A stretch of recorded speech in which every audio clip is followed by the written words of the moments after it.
بسم اللہ الرحمن الرحیم۔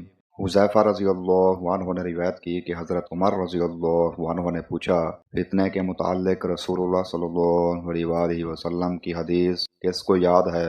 حذیفہ رضی اللہ عنہ نے بیان کیا کہ میں نے سنا ہے، آپ صلی اللہ علیہ وآلہ وسلم نے فرمایا تھا کہ انسان کے لیے اس کے بال بچے، اس کا مال اور اس کے پڑوسی فتنہ، آزمائش و امتحان ہیں جس کا کفارہ نماز، روزہ اور صدقہ بن جاتا ہے۔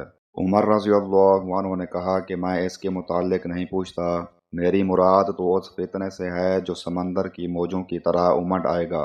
اس پر حذیفہ رضی اللہ عنہ نے کہا کہ آپ کے اور اس فتنے کے درمیان ایک بند دروازہ ہے، یعنی آپ کے دور میں وہ فتنہ شروع نہیں ہوگا۔ عمر رضی اللہ عنہ نے پوچھا، وہ دروازہ کھل جائے گا یا توڑ دیا جائے گا؟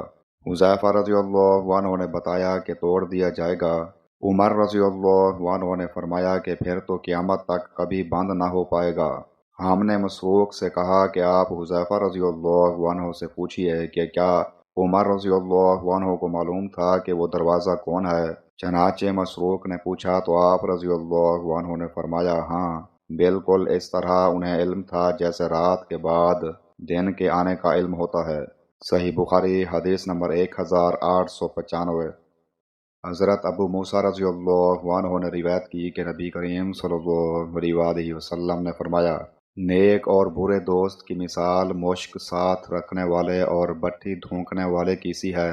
جس کے پاس مشک ہے اور تم اس کی محبت میں ہو، وہ اس میں سے یا تمہیں کچھ تحفے کے طور پر دے گا یا تم اس سے خرید سکو گے، یا کم از کم تم اس کی عمدہ خوشبو سے تو محظوظ ہو ہی سکو گے، اور بٹھی دھونکنے والا یا تمہارے کپڑے بٹھی کی آگ سے جلا دے گا یا تمہیں اس کے پاس سے ایک ناگوار بدبودار دھواں پہنچے گا۔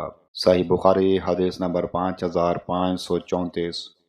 سہل بن سعد سعدی رضی اللہ عنہ نے بیان کیا کہ رسول کریم صلی اللہ علیہ وآلہ وسلم نے فرمایا، جنت کا ایک دروازہ ہے جسے ریان کہتے ہیں، قیامت کے دن اس دروازے سے صرف روزہ دار ہی جنت میں داخل ہوں گے، ان کے سوا اور کوئی اس میں سے نہیں داخل ہوگا۔ پکارا جائے گا کہ روزہ دار کہاں ہے؟